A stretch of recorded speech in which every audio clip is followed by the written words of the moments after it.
bag, wash your hands and you're inside.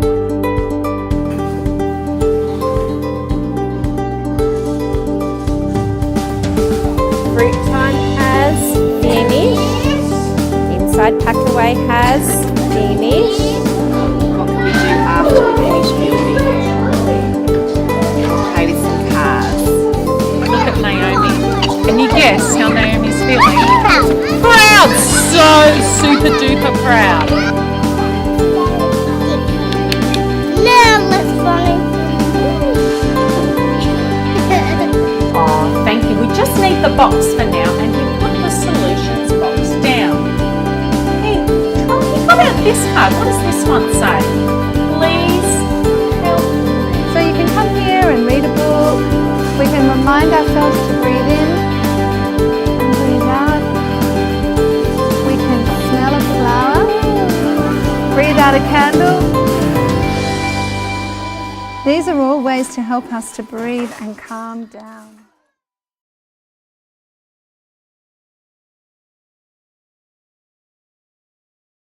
Hi, I'm Janine Swalwell. I'm a psychologist and educator working at Monash University. I've been working with the pyramid model for some years now, actually since 2011, to bring it to Australia because I realise that it helps educators to help families and children to promote children's social, emotional and behavioural development. The pyramid model is best practice. It's best practice because it enhances educators' understanding of how to take what they understand in terms of responsive education and to bring that together for those children who need extra support with intentional teaching.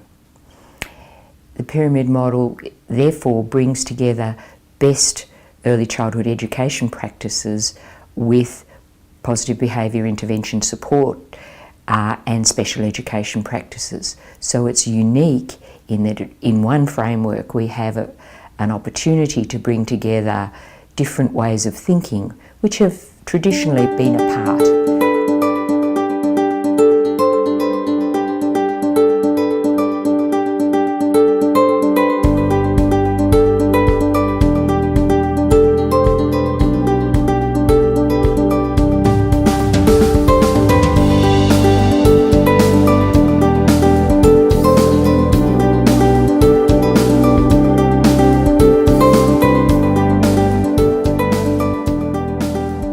I was working as a project officer with SCAN, which was supporting children with additional needs through Care West, and we wanted to put together an inclusive model for coaching and supporting educators in their capacity to be inclusive in mainstream early childhood services and preschools particularly. So we actually explored the pyramid model due to Mary Louise Hemmeter having been in Sydney and providing training to education leaders. And so we knew about it, and I hadn't been at that training, so I came at it secondhand, did a lot of research on the internet and was very excited about this model. In particular, we were looking for an inclusive measure and found that the Teaching Pyramid Observation tool was going to be absolutely perfect for what we were hoping to achieve.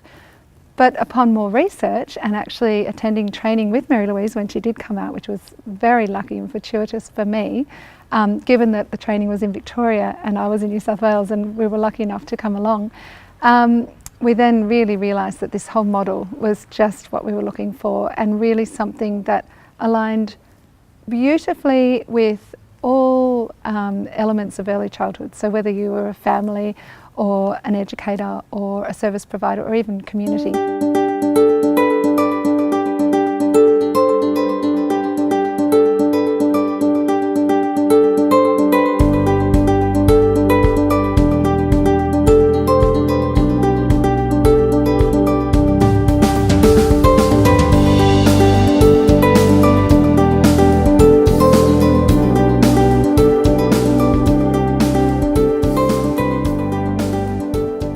There are a number of unique ways or unique practices within Australia that are important that are slightly different to what happens in America. One of those is the indoor-outdoor program that we use here. Others of them are that we use different language in the way we speak about things. We emphasise different aspects of social emotional development, slightly more in an Australian context, slightly more in an American context. So those differences we needed to reflect in the resources that we're bringing to educators for their use. And we're highlighting some things, so we're highlighting practices with families that might be able to be helpful to families, because we know there are a lot of families out there who feel very isolated with their young children, very unsupported with their young children, and educators across all early childhood services are one of the potential supports for families that families really appreciate. We also know that families with children with additional needs really value their children being included within all early childhood contexts, all contexts across the community. And we know that pyramid model practices help educators to be able to include children. We know that educators have a consistent model when they use the pyramid model for how they include children, and what happens is that the other children become more socially competent, so that promotes the social competence around the child with additional needs, who then becomes more socially competent as well. I find that they're a lot more independent, particularly having the visuals. They're a lot more independent, and they can solve problems in play without always relying on us. At the start of the year, when we're intentionally teaching how to use the solutions kit, they do rely on us quite a bit, which is fine because they need us for models and support. But as the year goes on and they have a bit more practice, by the end of the year they're so independent, they can solve problems in play, they can approach peers in the appropriate way to join in play or to share or whatever. And even by the end of the year, we'll have the visuals around, but they don't always necessarily need to use the visual prompt by the end of the year. By the end of the year, they're saying the words that they need to say independently. So really getting them ready to do that independently when they go off to school the following year. Yeah.